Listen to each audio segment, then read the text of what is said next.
confirmed with Ambry from yesterday with the forearm. I think he gets surgery tomorrow. And then one surprise for you guys, Kalia Davis. Messed up his knee in the game. He's going to be about the same timeline. He's going to get surgery on Thursday. He'll be back sometime halfway through the year. Is that like an MCL or something? No, it was just some, I don't know exactly what it was, but some stuff behind his kneecap. Seemed like he had a pretty strong game on Saturday. He did. I thought it was one of his best games. It was really unfortunate. He played awesome throughout the whole game. That's why he and us were real surprised that he had such a tough injury, but found out after the game or yesterday morning, and it's a setback, but he's had such a good camp, such a good game. He's in a good spot to bounce back. How did you arrive at the decision to cancel the joint workouts, and was that a hard thing to do for you? It was tough because we like to do it. In the long run, I waited so long to make the decision because of how much we enjoyed doing it, but when we realized we were just doing it because we were enjoying to do it and trying to change the monotony, that really didn't make it worth it. It really wasn't the best thing for our team, which is where we're at injury-wise and stuff. And love doing that stuff and love to go out there, but the risk was too much, outweighed the reward. Is there any chance that you could do that before the Raiders game? No, it's just such a quick turnaround. With us playing on Sunday, having to fly out there and stuff, so we're not going to scrimmage anyone this year. How much, in addition to that, canceling the joint practices, how much do you have to kind of mix around with the schedule, just the practice schedule, to take care of your team at this point? That's kind of what I did today. We really, we have a team in two different spots right now. We have like 23 guys miss practice last Thursday who couldn't play in the game also, and most of them starters and things like that. And when that happens, the 2s and 3s really got to take a heavy load. So today a lot of those guys were sore, but a lot of the other guys hadn't practiced in 5 days. So we just did the ones today to kind of, because they needed it. We took really good care of the guys who were in 2 days ago. Changed it up, going to give them a day off tomorrow. So those guys, the 2s and 3s, can continue to rest. The ones will recover from yesterday. And then we'll get 3 good days in a row on our own that we can kind of control and stuff, not going against another team. And then we'll have a walkthrough and we'll have a game. Talked about how much you value those joint practices in the past.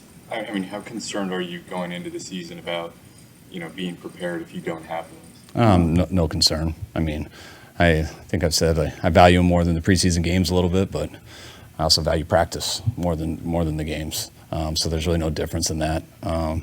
We never scrimmaged against teams when I was in Atlanta, never did in Cleveland, never did in Washington. So it's not something that you have to do. We did once in Houston, I believe. I just think it breaks up the monotony of camp, but we can generate that stuff with ourselves.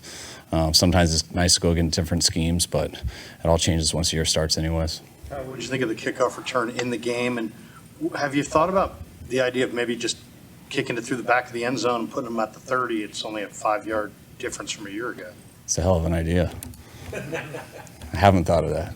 No. We're all talking about that, and it looks like it'll make a lot of sense once the season starts. But this was our first week, us doing it. It was our first week really getting more teams besides the Hall of Fame game and stuff to evaluate it.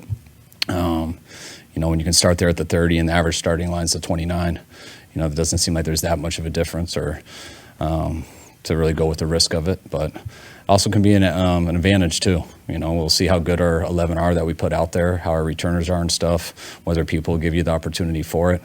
But it's kind of a wait and see approach. I know how much you love watching special team stuff. Have you spent more time on it because of this than you normally would in training camp? Yes. That especially because it's just something that we haven't seen, and it's something we've got to keep discussing.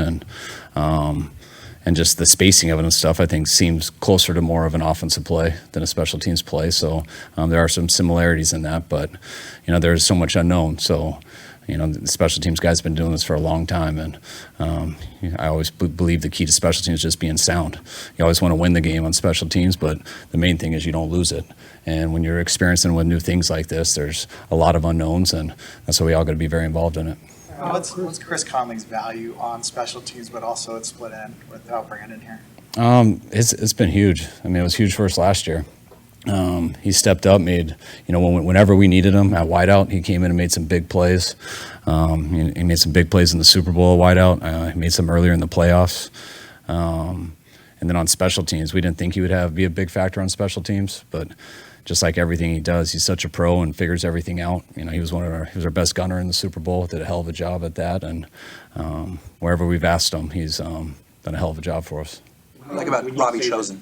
What's that? What do you like about Robbie Chosen? I've always been a fan of him his whole career. I mean, especially going back to the Jets. I mean, just the speed he's had, the way he plays for a guy who can run so fast. I always thought he played physical, ran his routes very well. When you're a very good go runner, streak runner, but also can run a slant, it's a problem.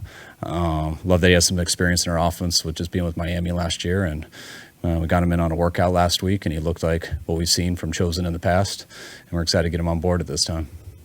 You said that Kalia Davis will miss half the season. Is that to suggest that you'll keep him through the cuts and then put him on IR to keep him? Yeah, we got to figure all that out, but I mean, we plan on Kalia being around here, and we plan on him coming back and helping us this year. Is there a chance you'll play the ones in this game now that you're not doing the joint workouts? Yeah, there is a chance. I mean, usually I decide that based off how the joint practices go. There's been times I've told them that we're going to go, and I'm going to use all the ones in these joint practices a ton and not play them in the game. And the practices haven't gone the way I've wanted, and we've ended up playing them. And then sometimes they've gone exactly how we wanted, and we didn't feel the need to play the guys. And I don't really see much different going against ourselves. Well, it's nice for those guys to get a day off tomorrow so we can have 3 really tough practices in a row where we've kind of built up to our mountain, which we say that with the most reps, which will be one of those. So we'll see how those 3 practices go, and then we'll make the decision on what we think helps our team and the individuals for the game. You roster rules help with Kalia. I know you could have, I think, 2. Yeah, it does. Yeah, it helps a lot. Not just with him, but usually every year there's a number of guys like that. The approach to a season is so different than it used to be. Having 23 guys out sounds really dire, but if this was 10 years ago, how many of those guys would be practiced? It's a lot more, which usually hurts them longer. So, I mean, I love the way it is. You want to push guys to get in because it's so important to build that callus and go through all this so they don't have to do it during the season. When you're having to need guys to build that on a Wednesday, Thursday, Friday, that doesn't always help for Sunday. So it is more of a challenge. It's nice that you get to keep 90 to the final cut so you don't have to mess around with that. And it helps so much more just being able to keep 16 guys on practice squad as opposed to the past. But we also don't go 2 practices in a day, which sometimes helps people, but sometimes when we used to go 2 practices a day, everyone was so tired and slow, it was harder to get hurt because no one could move that fast. So you've been on both sides, and definitely like the way it is now. I mean, it's smarter the way it is now, but there's some give and take with everything. Forster said last week that Cooney has been, though he thought he was going to be good, is the reason he was drafted, but he's a little better than he expected at this point. Is that in line with kind of your assessment? Definitely. I mean, we were excited about him right away, but when you lose the 2 guys in front of him, who both started a lot of games last year, that a guy gets thrown in there before you want to throw him in there, and sometimes that can make guys better, but sometimes when they get put in a position that they aren't quite ready for, you get overwhelmed, and it takes you a while to kind of get that confidence back. And he's been good since his first snaps. It hasn't seemed too big for him. He's gotten better each day in practice, and when you see that, you really want to see how it is in the game and see if anything changes. And he looked the same in the game as practice, so we're excited about that. What did you think about? Irvine was a potential time for Huff to come back. Where is he at in the recovery process? Yeah, he's going to see his doctor on Thursday to get his checkup, and we'll see where he is after that. And it's going very well. Hopefully, we'll get some good news on that, and we can get him back in practice sooner than later. What did you think about Isaac Alarcon's performance against Tennessee? He got a lot of playing time. So, he's been our second guy that we've had in that situation. And I think Alfredo never got in longer than the last series. And so he started the 3rd quarter. Jalen Moore got sick before the game, so we couldn't play him. So we were down just 1 more tackle. So he got a huge opportunity, got a lot of playing time, some good, some bad. But the main thing was he got it on tape, got out there, and I thought he got more settled down as the game went. What do you think of Mustafa? He had a big play, you challenged it, and obviously I'm sure he was happy you did. I mean, I loved how he played. I mean, you could see how he did it on special teams. He had no hesitation. I mean, he's a hitter, but sometimes guys get in that first game and they slow down a little bit, and he was the opposite. And he showed up on special teams. He showed up on a 3rd and 2. They got to our middle 3rd player, which usually is at least an explosive, and he met him at 3 yards, which is huge. The goal line stand was an unbelievable play. We had a missed assignment, so we had no edge player. So he was actually the middle 3rd guy and just filled it real fast in a blink, and he knows how to hit, so it's nice the guy went backwards. Where's Braden Willis and George Odom today? George Odom had a baby. And then Braden was just sore from the game. I didn't know if he wasn't out there or not, but we weren't going to have him do any reps. You said that Brandon Ayuk is taking part in meetings. Is there anything that he's able to do or has done on the field, whether it's just running routes with the quarterbacks or anything of that nature? Not with us. I trust Brandon knows what he's got to do for this year to get ready to play. I have a feeling he's finding a way to stay in shape and do those things. But there's a football shape element that I know he's eager to get back to, and us too. So hopefully we can get to that soon. But Brandon knows what he's got to do to be in shape for the season, and I feel confident he's doing that. Isaac Yiadom, I don't know if we've had an update on him. Where's he at? I think he's a couple weeks away, 1 week away. Forgot to ask. Ankle. Yeah, he rolled his ankle in a walkthrough last week, and they said it was going to be a couple weeks. Is this strange that this many guys are hurt at this stage, or is it surprising to you? I think we've been pretty fortunate the last couple of years, and that never stays.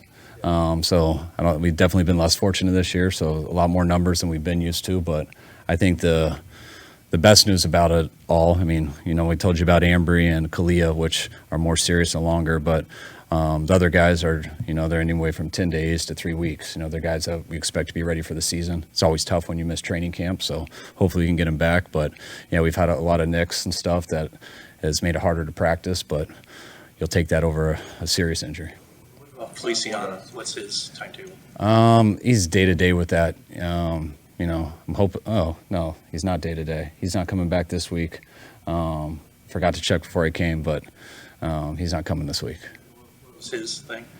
Just knee. Every time I say words, guys don't like them. So it's not an ACL, it's not an MCL, it's just knee soreness. Is that good for you? Is it irritation, soreness, doesn't feel right, and we're trying to give him time to get it better. With him not practicing and Burford not practicing, is kind of the onus on Pooney? Those guys. Is the door wide open for Pooney to take it if he can see? Yeah, definitely. Anytime somebody gets starter reps, it's always open. You don't just give it away and stuff, and but it's always an opportunity. And people get opportunities, and you see how they take advantage of it, and he's doing a hell of a job so far. All right, thanks, guys.